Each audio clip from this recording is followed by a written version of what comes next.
qui va arriver est une catastrophe, je le sais, et si on ne réagit pas, je quitte le gouvernement. Elle n'a pas dit ça non plus, donc elle essaie un peu de se refaire le film pour elle. Et puis il y a la deuxième chose dans les réactions, c'est que quand on refait le film après coup, on peut toujours réinterpréter les messages. Mais là, elle avait peut-être eu une intuition, mais ce n'était pas une démarche affirmative par rapport à tous les autres. Et Édouard Philippe, il avait plein d'avis. Souvenez-vous, à l'époque, tout le monde aussi, il y avait des avis médicaux, scientifiques qui disaient oui. Est-ce qu'on n'en fait pas trop? Absolument. Est-ce que c'est si grave que ça? Et puis, il y a eu des réactions au niveau du gouvernement. Donc, refaire l'histoire après coup, c'est toujours plus facile que de la faire pendant. Et là, il faut tenir compte du fait qu'Agnès Buzyn, c'est quelqu'un qui a perdu, qui le dit dans l'interview, qu'est-ce que je vais faire de ma vie? J'étais médecin, j'ai quitté, j'étais ministre, j'ai quitté, je suis candidate à une élection, j'ai perdu. Donc on ne retire pas de fond, si j'entends bien. Elle dit des choses, alors après... Elle dit qu'elle a prévenu, mais après elle a fait un communiqué pour dire qu'elle est en solidarité totale avec ce qu'a fait le gouvernement. C'est vrai que son propos est malvenu, puisque c'est un moment où on ne devrait pas avoir à se poser ces questions. En même temps, ces questions se posent. L'opposition le relève tout à fait logiquement, parce qu'avoir l'ancienne ministre qui dit en gros, j'ai prévenu, j'ai pas été écoutée, on ne peut pas faire comme si on ne l'avait pas entendu. Donc il y a un vrai problème, même peut-être au niveau pénal. Donc il y aura des suites à tout ça, c'est peut-être pas le moment d'en faire une polémique politique qui prime sur le reste, mais c'est un fait politique qui est là, qu'on ne peut pas renier, occulter, et qui aura sans doute forcément des conséquences. Olivier Véran, ce matin sur LCI, dit avoir échangé avec Agnès Buzyn depuis que ses propos ont été relayés. Est-ce que c'est de l'inertie quand la France a été le premier pays au monde dès le mois de janvier? Personne ne parlait du coronavirus. Dès le mois de janvier, la France a rapatrié ses ressortissants de Wuhan, qu'on a confinés pendant 15 jours pour vérifier qu'ils n'étaient pas malades. Je ne comprends pas, je m'en suis entretenu avec Agnès Buzyn, je ne comprends pas. Je n'ai pas compris la différence qu'elle évoquait entre ce qu'elle aurait voulu mettre en place et ce qu'elle avait mis en place. Et je crois qu'elle n'a pas forcément été très bien comprise. J'ai lu son communiqué hier dans lequel elle dit « Non mais c'est bien parce que j'ai évoqué l'hypothèse d'une épidémie très tôt que j'ai fait en sorte d'activer tout pour qu'on puisse être pleinement opérationnel. » Roselyne Bachelot. Oui, moi je suis de l'avis de Marie-Ève. Je pense qu'il y a... On a reçu en pharmacie, parce qu'on a des chercheurs en pharmacie, 10 paquets de masques. Il y a un ordre chronologique pour le pharmacien pour les distribuer. Il commence par les médecins, après les infirmiers, après il y a les kinés, les ambulanciers. De toute façon, on est déjà 5 médecins et 6 infirmiers, il n'y a pas assez de masques. Et ça ne tiendra même pas pendant une semaine. Et c'est des FFP1. Donc si vous voulez, à un moment, il faut absolument rouler le tour. On nous a menti depuis le début. C'est-à-dire que je dirais que tous ceux là, qui ont parlé là, tout le mois de février sur les plateaux en disant que c'est une grippette, vous mourrez seulement si vous êtes très vieux ou très malade. Je demanderais à ces gens de plus parler. Parce que nous, à la base, les médecins, on voyait bien ce qui se passait en Chine et en Italie. Et ce n'était pas du tout ce qui était reflété tout le mois de février. Donc aujourd'hui, il faut bouger. On a encore 2 mois pour bouger. Donc c'est ça aussi la motivation de cette action. Le Conseil scientifique a reconnu, notamment le président du Conseil scientifique a reconnu s'être trompé. Mais attendez, excusez-moi, les grandes gueules. Mais est-ce qu'il se trompe et il va y avoir des morts? Mais j'entends même pas ce qui est dit par le Conseil scientifique qui s'est trompé. On n'est pas trompé dans le domaine sanitaire. On est un pays, soi-disant, c'est l'une des meilleures médecines. On m'annonce maintenant, aujourd'hui, au bout de 3 mois, que le Conseil scientifique s'est trompé. Mais il n'y avait pas besoin de Conseil scientifique pour savoir ce qui allait arriver. Vous-même, les grandes gueules, vous auriez pu être le Conseil scientifique. Parce que tout simplement, on l'avait déjà vu en Chine, on l'avait déjà vu en Italie, on savait comment allait se passer. Il fallait penser que ça s'arrêterait à la Chine. Mais qu'est-ce que c'est que cette histoire? C'est comme Tchernobyl, ça, on l'a dit dès le début. Mais tout le monde, excusez-moi, tout le monde le savait. Je vais vous dire une chose, ce qui me révolte. Alors, je ne parlerai pas en tant que maire, parce que nous aussi, les maires, on est impactés. On a dû gérer comme ça pour trouver des... On nous envoie des directives préfectorales, préparer les élections, mettez des masques, on est trop fous. Alors moi, je me suis débrouillé, comme je suis médecin, j'ai pu en récupérer. Mais rien n'était prêt, Vous savez ce qu'il aurait fallu faire? En Chine, en 2 semaines, ils ont fait 2 hôpitaux. En janvier, on aurait dû faire 3 boîtes qui fabriquaient à la fois des masques, à la fois du gel hydroalcoolique, qui coûtent rien. On n'a même pas vu ça à mettre en place. Et aujourd'hui, on nous annonce enfin, le ministre de la Santé, que la France n'est pas prête, qu'il n'y a pas de masque. Plutôt, docteur, parce que vous êtes médecin, moi je voudrais comprendre, parce que vous dites, moi en tant que médecin, quand j'ai vu ce qui se passait en Chine avec le confinement, j'ai vu ce qui se passait en Italie, j'ai compris ce qui allait nous arriver. C'est ce que nous a dit notre médecin généraliste ici, le docteur Marty. Vous savez, dans les grands clubs, parce qu'on fait ces émissions, on a le docteur Marty. Donc pourquoi vous l'avez compris, et pourquoi les professeurs, les mandarins qui sont au conseil scientifique ne l'ont pas compris? C'est là que Et c'est bien pour ça que cette procédure doit avoir lieu. Il y aura des gens qui vont avoir à répondre à tout ça. Parce qu'on nous dit aujourd'hui qu'il faut diminuer la vitesse de propagation. Et le pompier disait, il a raison. On nous a expliqué, le directeur de la santé, dans les masques, ça ne sert à rien, vous inquiétez pas, seulement quand vous faites une fibroscopie ou une coloscopie, vous en avez besoin. Et je dis, honte à lui. Je le dis très clairement, d'accord, je le dirai en face. Comment vous pouvez dire ça quand on voit tous les gens, et dans tous les pays qui ont avancé un peu plus, on vend des masques? Bien sûr qu'il faut un masque. Parce que moi, aujourd'hui, pendant 10 jours, j'ai consulté sans masque, d'accord? J'ai pas peur de mourir, c'est pas le problème, mais je voudrais pas au moins donner la maladie. Pour cette pandémie, ça ressemble à tous les autres pandémies. Il n'y a pas besoin de faire un comité scientifique pour savoir ce qu'on a à faire ou pas en faire, parce qu'en plus, sur celle-là, on avait l'exemple 3 mois avant de ce qui se passait en Chine, et 15 jours avant ce qui se passait en Italie. Alors, il n'y a pas besoin de 36 000 comités scientifiques. Il y a juste besoin des gens qui sont logiques, qui savent qu'il faut des masques, qu'il faut du gel. Et de prendre des décisions, monsieur. Et de prendre des décisions. Oui, mais bien, mais c'est pour ça que cette procédure, on va dire, c'est pour faire le buzz. Non, c'est pas pour faire le buzz. Pour se dire aux gens, attendez, vous nous gouvernez, d'accord? La compétence de la santé n'est tenue que par une seule personne, le ministre de la Santé. C'est-à-dire nous, les mairies, les conseils départementaux et généraux n'avons pas cette compétence. Nous le prenons parce qu'il y a personne qui le fait. Mais en effet, on va vers le ministre de la Santé parce que c'est le seul qui a la compétence. Mais nom de Dieu, qu'est-ce qu'on aurait pu bouger plus vite? Et aujourd'hui, on est en pleine pique. Alors évidemment, les gens ne comprennent pas en fait. Pendant 2 mois, on leur a dit, vous en faites pas, c'est que les plus malades qui vont mourir. Et du jour au lendemain, on dit, bougez pas, restez chez vous, vous allez mourir. Comment quelqu'un peut comprendre un tel discours? Vous savez, en médecine, il faut prévenir. On n'a rien prévenu. Il faut préparer. On n'a rien préparé. Donc brutalement, on met tout ça et on dit que vous allez mourir. Les gens ne savent plus. Après, on nous a dit dès le départ, sur le terrain en particulier, que les masques chirurgicaux étaient la même chose que les masques FFP2. Je vous renvoie aux études des professeurs Jefferson et Cara Jussieu qui ont prouvé le contraire depuis bien longtemps. Le masque chirurgical protège la personne qui est en face de vous, mais ne vous protège pas à vous, ne vous empêche pas d'attraper le Covid et ne vous empêche pas de le transmettre quand vous rentrez chez vous à votre femme ou à vos enfants. Quand on vous voit nu sur cette photo, docteur Colombier, cela nous dit aussi la nudité de vos moyens. Avez-vous assez de masques aujourd'hui? Aujourd'hui, petit à petit, on commence à avoir des masques par les livraisons hebdomadaires. Alors 18 masques par semaine, ça me fait doucement rigoler quand on voit la population qu'on voit. Même celle qui n'est pas infectée, on risque de la contaminer.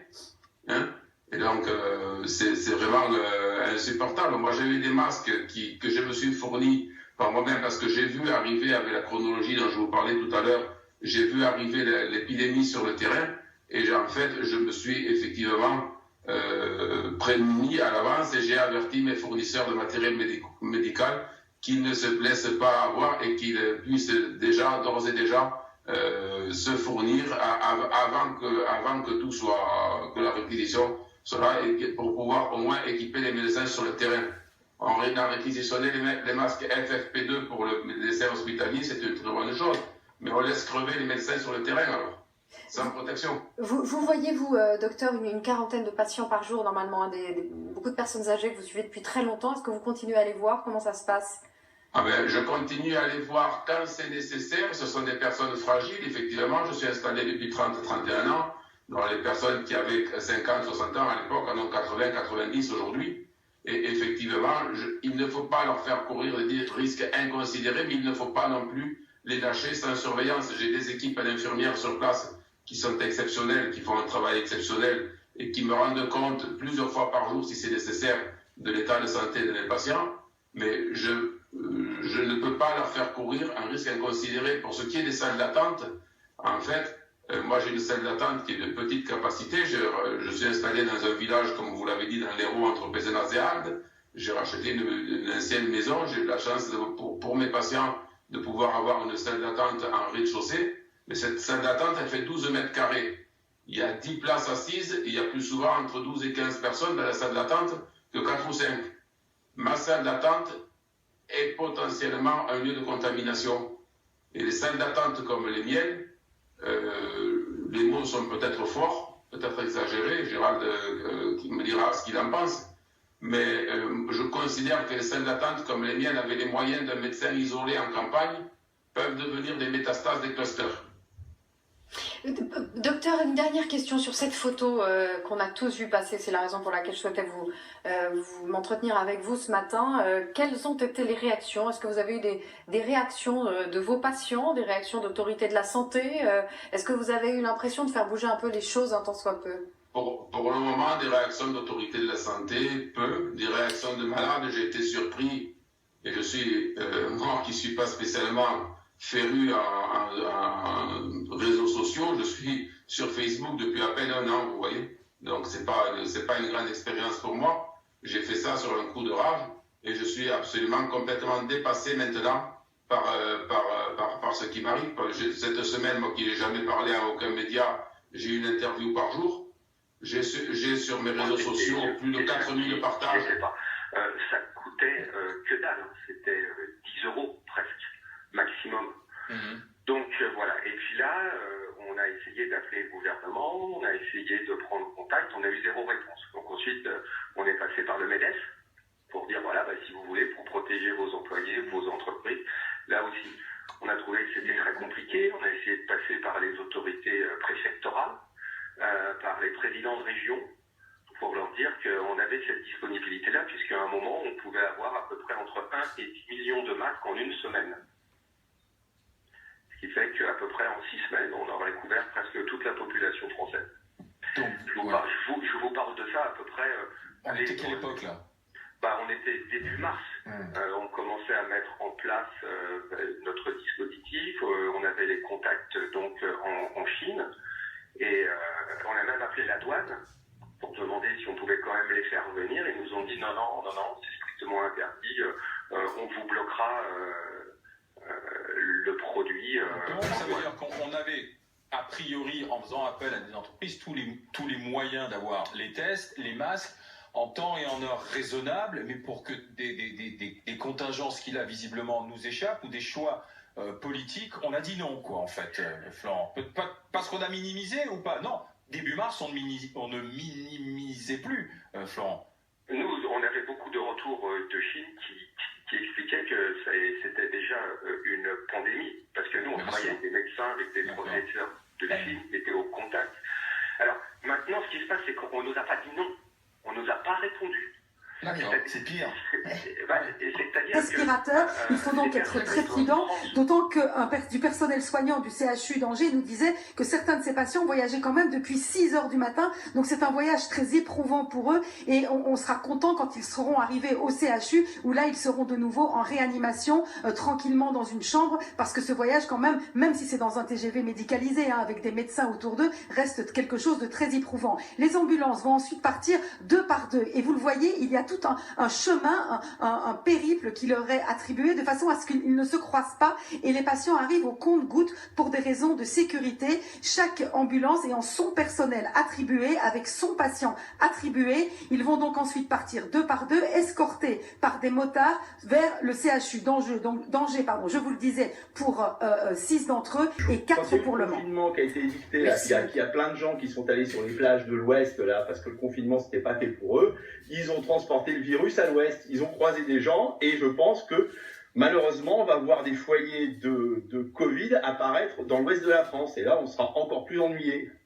Alors comment et pourquoi il le dit Stéphane Richard? Bien entendu parce que Orange a les moyens de savoir les téléphones qui bornent ici sans rentrer dans le détail de ce que chacun fait.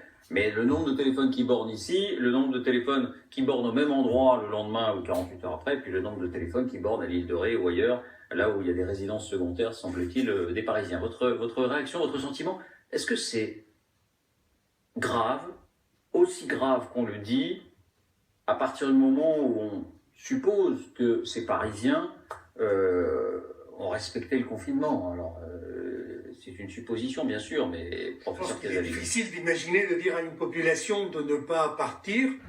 À côté de ça, il faut être extrêmement strict dans l'application des règles. Une des explications probablement de la limite de tout ça, c'est la part des patients asymptomatiques.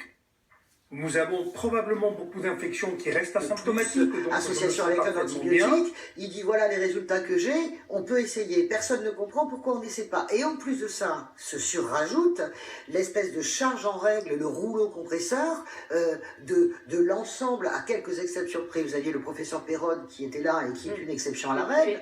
Philippe Fusco-Nazi qui est très favorable. Vous avez toute l'intelligentsia, quasiment, presque pas des commentateurs, mais en tout cas médicale, qui fonce sur le professeur Raoult. Moi, je ne connais rien à la chloroquine, je dis simplement que cet homme présente sur 1000 cas des résultats. Essayons. Pourquoi? Je comprends bien que derrière, il y a la peur du Mediator, du sang contaminé. Il y a probablement des intérêts qui nous échappent, je ne sais pas lesquels. Et en tout cas, des problèmes d'ego aussi et des problèmes de rapport personnel. Mais avançons avec le professeur Raoult. Alors, petite précision, dans cette vidéo, pardon, Jean-Luc, de vous interrompre. Le professeur Raoult dit une chose qui est importante par rapport surtout aux consignes données par le gouvernement dans son décret conseillant l'utilisation à l'hôpital pour des malades qui sont plutôt très atteints. Le professeur Raoult dit qu'il faut plutôt le donner en début sur des malades qui sont modérément atteints. Alors quand ils sont en réanimation, c'est dans cette vidéo, ce sera trop tard. Pardon de vous avoir interrompu. Alors, ça c'est un point essentiel quand même. Hein. Oui, c'est avoir essentiel. un médicament quand on l'administre.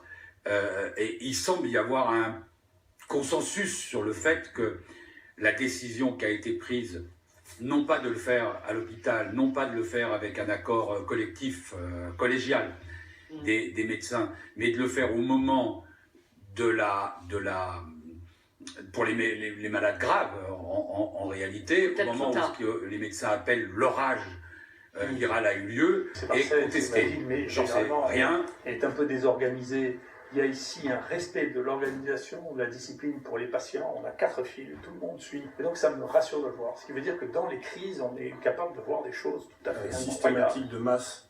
Sur on va en parler dans un instant. Là, pour savoir finalement si on peut diminuer ce confinement, l'alléger et dans quel délai. Mais vous êtes en train de nous dire, l'idée qu'on va retrouver les concerts, les matchs de foot dans les stades, les messes ou les prières, cette idée-là, l'idée qu'on va les retrouver dans quelques semaines, dans 4, 5 semaines, il faut peut-être l'écarter et se dire, là, il y en aura pour plusieurs mois, même si on peut sortir de chez soi. Sur ce type de grand rassemblement, oui, je pense que ça sera plus long qu'un mois ou 2 mois. Ouais.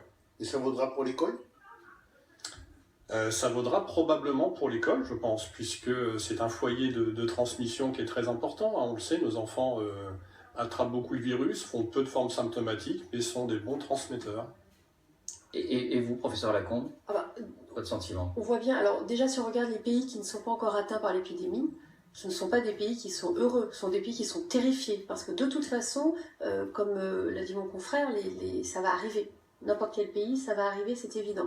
Et quand on a une population naïve pour un virus pour lequel on n'a pas encore de traitement, on n'a pas encore de vaccin, effectivement, on ne voit pas comment on va pouvoir lever comme ça d'un coup les mesures de confinement, à moins que l'on se rende compte avec les études, justement dont on va parler tout à l'heure avec les tests donc de sérologie qui vont permettre de voir quelle proportion de la population a réellement été touchée par le virus, à moins de faire ces études-là et qu'on se rend compte qu'en fait 90% de la population a été atteinte et serait a priori protégée. Ce qui est peu probable dans les 6 semaines. Ce qui est peu probable dans les 6 semaines, ça va certainement durer. C'est important ce que vous nous dites. Vous nous dites, si on parle de lever du confinement dans 4 semaines par exemple, il ne faut pas s'attendre à ce que la vie publique retrouve toute son ampleur et sa vivacité. Les écoles, lycées et universités ne risquent de ne pas rouvrir avant le mois de septembre ou d'octobre. Personne n'imagine ça, quasiment personne. Et c'est ce que 2 éminents spécialistes nous disent comme probable, voire très probable. Non, mais c'est une information, une réflexion en tout cas considérable dans sa portée.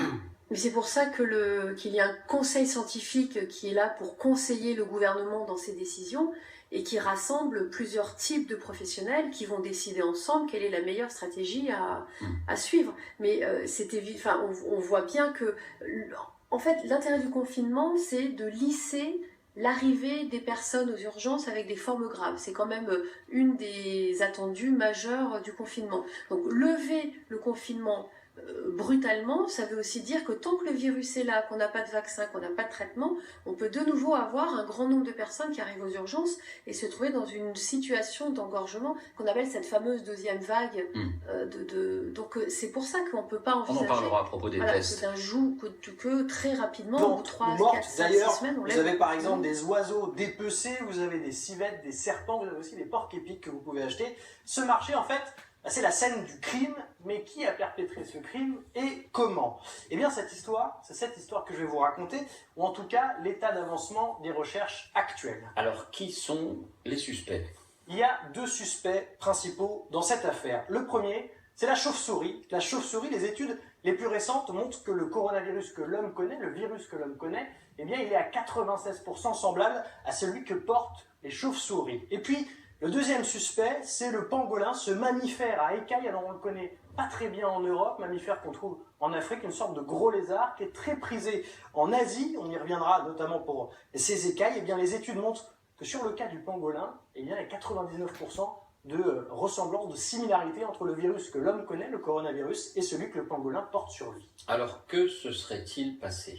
Alors, l'hypothèse la plus crédible, et c'est notamment celle en France du professeur Didier Sicard, qui est spécialiste des maladies infectieuses, c'est une hypothèse qui nous emmène, vous l'avez dit, dans les forêts primaires à la frontière entre le Laos et la Chine. Ces forêts encore vierges il y a peu d'années, et qui maintenant, peu à peu, en fait, sont prises par l'homme les défriche. Eh bien, en fait, tout ça, c'est la toile de fond de cette affaire. Dans ces forêts, plus précisément, dans les grottes que l'on trouve dans ces forêts-là, il y a des chauves-souris. Et ces chauves-souris sont des nids à coronavirus. Sur une chauve-souris, vous pouvez retrouver jusqu'à 30 souches du coronavirus. Mais elles ont un système immunitaire qui est ultra puissant et qui permet d'être protégé. Mais elles transmettent ce virus. Alors comment? Eh bien par des chaînes de contamination. La première de ces chaînes, c'est le professeur Sicard qui nous l'a décrit. Elles sont accrochées en haut de la grotte et qu'elles meurent, elles tombent par terre et les serpents, les vipères qui sont là, raffolent des cadavres de chauves-souris et les mangent. Comme les petites chauves-souris enfants qui tombent, parce qu'elles ne sont pas encore très solides, elles tombent et elles sont dévorées immédiatement par les serpents qui sont donc des hôtes intermédiaires. Voilà la première chaîne de contamination. Vous avez compris que ça passe par la mort des chauves-souris, ou en tout cas par la maladresse des jeunes chauves-souris. Et quand elles meurent, ces chauves-souris vont tomber au sol, et c'est là que vous l'avez entendu, les serpents, alors plus précisément, ce sont des vipères qui vont manger les corps de ces chauves-souris, les cadavres. Ces serpents vont être des hôtes intermédiaires du virus. Et puis ensuite, il y a des fourmis qui vont se joindre au festin aussi. Ces fourmis vont aussi devenir des hôtes intermédiaires, sauf que ces fourmis, c'est la nourriture favorite du pangolin. Voilà, on le retrouve, la boucle est bouclée. C'est ce même pangolin qu'on va retrouver sur le marché de Wuhan, par exemple, et tous ces marchés où l'on vend toutes sortes de bestioles. C'est ça. Et on trouve aussi des serpents et des vipères. Mais pourquoi les Chinois apprécient-ils ce pangolin? Pour sa viande, ça c'est une chose, mais aussi pour ses écailles. Des écailles dont le pouvoir magique est réputé. Pouvoir magique qui soignerait les rhumatismes, qui soignerait les troubles de la vue et qui soignerait aussi l'irritabilité. Si vous êtes en colère, prenez des écailles de pangolin, ça ira mieux. Et d'après le professeur Didier Sicard, l'hypothèse la plus probable, c'est qu'un vendeur sur le marché de Wuhan ait eu une plaie, soit blessé, et que c'est par cette plaie-là, en touchant un pangolin contaminé, qu'il ait été lui-même contaminé. Et c'est là que vous obtenez un patient zéro. Voilà, l'hypothèse principale, un Alors, vendeur... des différences un petit peu culturelles, géographiques. Il y a une différence démographique avec l'Italie.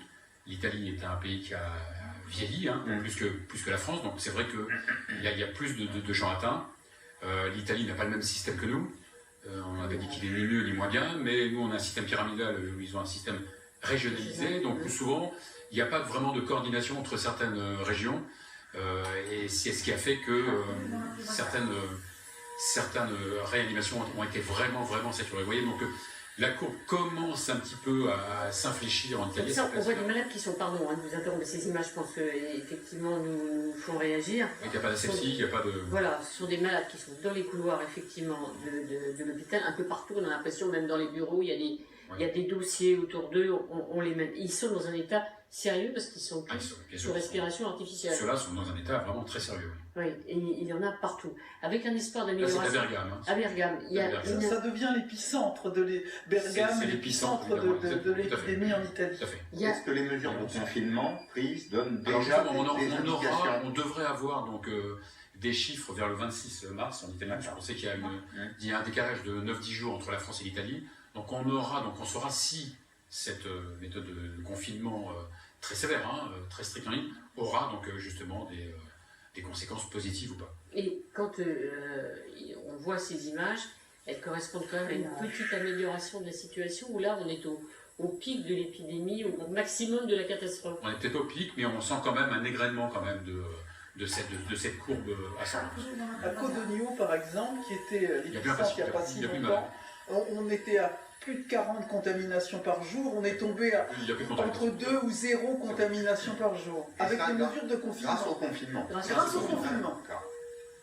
Dans des petites, évidemment... La question évidemment qu'on se pose, à chaque fois on pose les mêmes questions, parce que je pense que tous ceux qui regardent ont le même commentaire que nous, on se dit, ça va être comme ça dans les hôpitaux français bientôt? C'est déjà comme ça. C'est déjà comme ça dans certains. C'est déjà comme ça. Oui, d'où l'intérêt justement de faire appel à l'armée pour dispatcher un petit peu les patients dans différents services en France. Il faut rassurer les gens.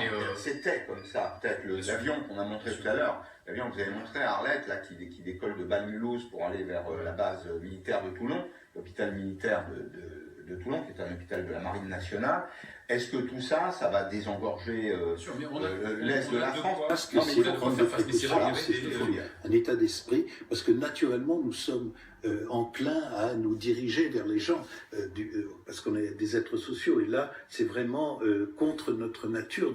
Donc là, ça nous permet de faire attention et d'éviter de transmettre le virus. Alors on voit sur ces images en direct le président de la République Emmanuel Macron qui est donc arrivé dans cette usine de Saint-Barthélemy d'Anjou, cette usine qui fabrique du matériel médical. Les prochains jours, il n'y aura plus de lit de réanimation en Ile-de-France. Alors si nous voulons sauver des vies, il faut prendre de grandes décisions. Il faut les prendre rapidement, c'est-à-dire dès aujourd'hui, au plus tard demain. Ces décisions, elles doivent consister à libérer des lits de réanimation pour les patients qui arriveront dans quelques jours. Ces lits de réanimation, on peut les libérer si on transfère massivement, et je me répète, dès aujourd'hui, de nombreux patients d'Île-de-France, à la fois en province, dans des régions où l'on pense que l'épidémie n'arrivera pas avant 15 jours ou 3 semaines, c'est-à-dire la durée prévisible de ventilation des patients qu'on va leur envoyer, mais aussi, et j'insiste, et c'est fondamental, il faut que nous envoyions partout en Europe, je dis bien partout en Europe, et pas seulement comme je l'ai entendu, un peu en Allemagne, un peu en Suisse, un peu au Luxembourg, toutes choses extrêmement importantes, et il faut remercier nos voisins qui l'ont fait, mais partout en Europe, il faut que nous envoyions nos patients. L'Union européenne, elle doit servir à ça. Il faut organiser un pont aérien, il faut organiser un pont ferroviaire, il faut contacter toutes les capitales européennes, leur demander leur possibilité d'accueillir nos patients. Si on ne fait pas ça, d'ici quelques heures, d'ici quelques jours, nous ne pourrons plus, en Ile-de-France, admettre tous les patients. Il n'y a aucun problème. Les solutions hydroalcooliques, c'est fait pour les infirmières dans les hôpitaux, enfin pour les hospitaliers globalement. Parce qu'on avait calculé il y a une dizaine d'années, une quinzaine d'années, que si les infirmières devaient se laver les mains suffisamment pour ne pas contaminer les patients, elles passaient la moitié de leur temps de travail et se lavaient les mains, ce qui est impossible. C'est pour ça qu'on a inventé les solutions hydroalcooliques. Quand on est chez soi, quand on est dehors, on se lave les mains avec de l'eau et du savon. Oui, voilà, très très voilà, mais 500 fois par jour, c'est pas grave. Quoi. Mais donc, 500 fois par jour, c'est dur. Non, mais je rigole, mais justement, c'est tout le temps, quoi. Par rapport à ce que disait Zora, docteur Constantin, quand vous sortez, que vous voyez dans la rue des gens avec des masques, utile ou pas? Probablement pas utile, sauf, et c'était la deuxième partie de la réponse que je voulais vous faire, sauf quand on est symptomatique, c'est-à-dire quand on tousse, par exemple. On tousse, mais que ce soit de la grippe ou du corona, on est mieux avec un masque, ça évite de tousser sur les autres. Donc là, dans ce cas-là, ça peut s'entendre. Mais sur le plan de la protection, moi je pense qu'au contraire, le message est négatif parce qu'on peut se sentir protégé avec un masque, comme on se sent protégé avec des gants, et c'est une connerie si vous me permettez l'expression. Parce qu'un masque, dès qu'on touche, il fonctionne moins bien. Les gants, on a des virus ou des bactéries plein les gants, donc ce sont de mauvaises habitudes. Les recommandations à l'hôpital, c'est pas de gants, sauf quand on touche un malade. Les gens qui se baladent avec un... Moi j'en vois quand je fais mes courses, des gens qui se baladent seuls avec un masque, ça sert à quoi? À rien. Bah, pas grand chose. Non, mais... Sauf si on tousse soi-même, qu'on a une petite... Ah bah oui, bien sûr. Oui, mais si tu es porteur sain, et porteur sain. On peut pas mettre un masque à 55 millions de personnes. Oui, mais n'empêche que porteur sain... Oui, mais Zora, si t'es tout seul, en fait, le virus, il fait pas 10 km, donc si tu veux, si t'es tout seul dans la rue avec ton masque, ça ne sert à rien. Faut que tu sois en contact avec des gens. Non, mais quand tu es séropositif avec le HIV, ben, tu mets un préservatif. Pourtant, tu es porteur sain. Tu n'as pas déclaré la maladie. Oui, enfin, tu as un contact. Non, mais je peux me permettre, on ne passe pas la journée avec un préservatif. Oui. Voilà. Alors que si on veut mettre des masques, il faut en mettre tout le temps. Et moi, mes équipes qui mettent des masques en permanence, je vous garantis qu'ils ne en mettent pas en sortant quand c'est pas utile, parce que c'est infernal. Non, mais c'est bien de le dire, c'est bien. Fatima Ibouma. Alors, il y a des informations qui changent. Vous nous avez donné une information là sur les surfaces et sur la durée, les 7 jours. Depuis le début, on nous dit que les enfants sont des porteurs sains, mais qu'on a peu de cas graves. J'aimerais vous demander, en réanimation, est-ce que vous avez vu des enfants ou des très jeunes en détresse vitale liée au Covid? Non, et je crois qu'il n'y en a pas eu de rapporté en France. Alors, on n'est pas à l'abri qu'il y en ait un ou deux. Ouais. D'accord. C'est, si vous me permettez, quasiment anecdotique. Les enfants sont des porteurs, vont disséminer, mais on ne sait pas exactement pourquoi tout de suite. Peut-être pour des problèmes inflammatoires, mais a priori, il n'y a pas de raison qu'ils fassent des formes graves. Mais aujourd'hui, si j'ai bien lu ce dont vous disposez, et en même temps, je m'adresse à vous puisque vous êtes secrétaire général de la Société française d'anesthésie et réanimation. Donc aujourd'hui, on a 5000 lits de réanimation, c'est ça, en France, et avec les capacités de l'armée, on peut doubler à peu près, c'est ça? Non, c'est les capacités civiles. C'est-à-dire qu'avec les services qu'on appelle des soins intensifs ou des soins continus, sont des malades un peu intermédiaires, c'est ce qu'on a fait, on les a équipés, et là avec ça on peut monter à 12 000 lits. D'accord. Donc on a une capacité d'absorption assez importante pour cette fameuse vague qu'on nous annonce. Ça dépend de la taille de la vague. Et elle arrive quand la vague? C'est ma question. Et quelle taille ça aura? Je ne suis pas épidémiologiste, mais j'écoute tous ceux qui font des modèles et des modèles intéressants. Ils nous prévoient la vague en Ile-de-France, parce qu'il y a une temporalité au niveau national qui n'est pas la même partout. En Ile-de-France, on nous dit à partir de ce week-end, ou début de semaine, mais nous on est prêts pour ce week-end. On ne sait pas quelle sera la taille, ça, les modèles sont très divergents, mais on l'attend à peu près pour ce week-end. Et ailleurs en France, attendez, parce que Île-de-France, ce week-end, et ailleurs, ce serait quoi? On serait les premiers, ou comment ça se passe? En Ile-de-France, on est les premiers. Si on met à part le problème de l'Est, qui est